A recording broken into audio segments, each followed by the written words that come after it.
Comment fait-on pour laisser son cœur choisir dans la société actuelle avec tous les événements qui nous bouleversent? C'est pas si simple de se relier à son cœur. Le cœur, il fait vraiment le lien en nous, dans cette incarnation physique, entre l'énergie de la terre, qui est l'énergie de l'instinct, et l'énergie du ciel, qui est l'énergie de l'intuition. Et ces deux énergies se mêlent en nous et vont rayonner au niveau de notre cœur. Et donc la première chose à faire pour se relier à son cœur, c'est de s'entraîner à installer cet axe tertiel déjà.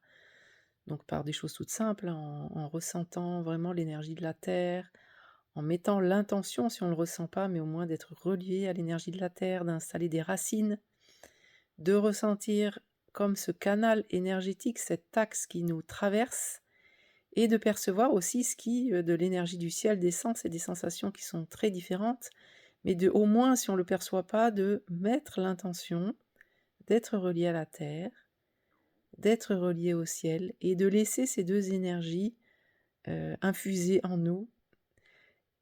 Une fois que cet axe est installé, du coup l'axe tertiel, c'est là que tranquillement, depuis le bon endroit, on va pouvoir laisser rayonner notre cœur. C'est l'ouverture au niveau horizontal du cœur qui se déploie, qui est en lien, au niveau, de la grande nature, qui est en lien avec les autres, avec les animaux et cetera.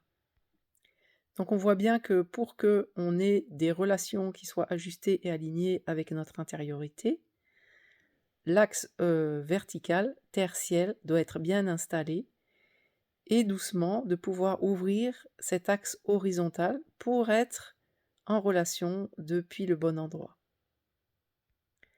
Donc ouvrir son cœur, c'est pas être au service des autres sans condition, c'est pas être complètement, refermé sur soi et égoïste, c'est vraiment trouver cet équilibre.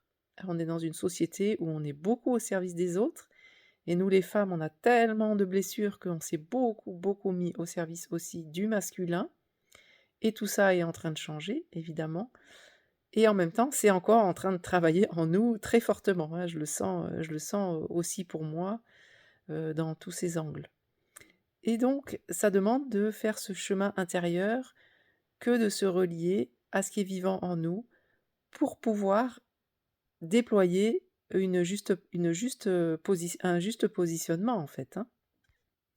Et donc c'est quoi ce qui est vivant en nous? C'est ce qui va se passer, c'est-à-dire que la vie, nous amène des situations qu'on est invité à transcender, traverser. Alors c'est vrai que, je sais pas toi, mais moi il y a des fois je me sens un peu fatiguée de toujours vivre des choses assez intenses et en même temps, c'est ça qui est là.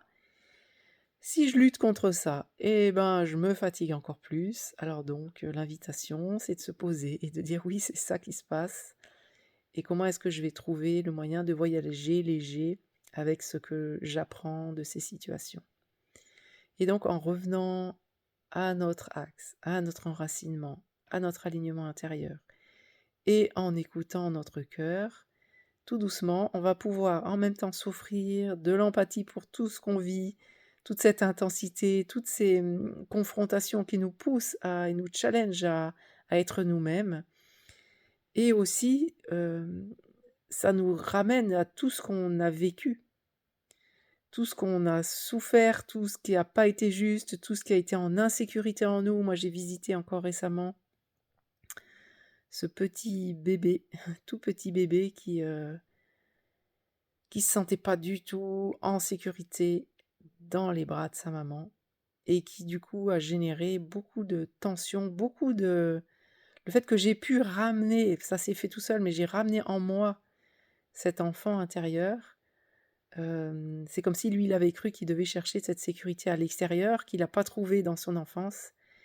et là, c'est comme si de le doucement, il est revenu en moi, dans mon espace du cœur et j'ai senti qu'il y avait plein de tensions qui relâchaient, des tensions, imagine, des tensions sûrement que j'avais depuis, toute ma vie, qui se sont détendues et relâchées et je garde là, depuis ces derniers jours, ce regard intérieur sur cet enfant qui a tellement besoin de moi, de ma présence, là, en tant qu'adulte, dans mon enracinement. Et donc pour pouvoir ouvrir son cœur, déployer ses ses élans depuis cet espace, c'est vraiment toujours ces allers-retours entre j'observe ce qui se passe dans ma vie, je prends responsabilité, je chemine intérieurement sur ce que ça me fait. Je m'offre plein, plein, plein, plein de douceur pour tout ce que j'ai traversé. Ça permet de renforcer notre socle sur lequel on peut s'appuyer, de vraiment faire la paix avec nos racines.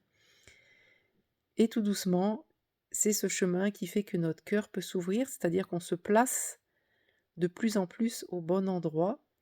Depuis cet axe, on va pouvoir dire oui, on va pouvoir dire non, on va pouvoir oser mettre en route dans nos vies des choses qu'on n'a jamais osées, des choses dont on a toujours rêvé, et d'avancer bien sûr que quand on est dans cette dynamique, ce qui a peur en nous va émerger.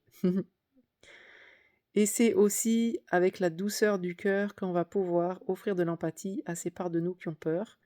Parce que je crois, et moi je le vis tout le temps, à chaque fois que je fais quelque chose de nouveau, à chaque fois que j'enregistre une vidéo, à chaque fois que je crée un stage, que j'organise un stage, etc.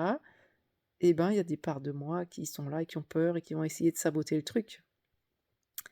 Et c'est important de rester dans cette conscience de ce qui en nous préfère des fois qu'on reste dans voilà, pas grand-chose, ou rester dans nos anciens fonctionnements parce que le nouveau fait peur. Et donc là, notre cœur va nous aider à être à l'écoute de ça et à offrir de la douceur à aussi ce qui a peur en nous. Donc cheminer en conscience avec notre cœur, avec ce qui est vivant en nous, dans cette conscience de notre alignement, c'est vraiment quelque chose qui s'apprend, qui se cultive. Moi, je me sens vraiment en chemin par rapport à ça. Et c'est pour ça qu'avec Isabelle, on a créé un stage fin juillet pour continuer à cheminer ensemble sur ce thème. On a appelé ce stage «Quand le cœur choisit», parce que vraiment d'apprendre à se mettre au rythme du cœur, d'apprendre à se laisser guider par notre cœur, et ben, ça demande de l'entraînement. Et donc, retrouvons-nous cet été, c'est le moment de se poser ensemble dans un magnifique espace en pleine nature pour cultiver cette conscience de notre alignement, de notre centre, de notre cœur, et ainsi de pouvoir repartir au mois d'août, au mois de septembre avec voilà, un ancrage plus profond et plus de sécurité intérieure, hein, ça mène vraiment ça, pour installer les vies dont on a besoin. Ça demande du courage en ce moment. Alors voilà, tu trouves le lien de ce prochain stage ci-dessous. Voilà, et au plaisir, je reste à ta disposition, bien sûr, si tu as des questions, si tu veux vérifier que ce stage est fait pour toi. On se retrouve très vite. À bientôt et haut les cœurs!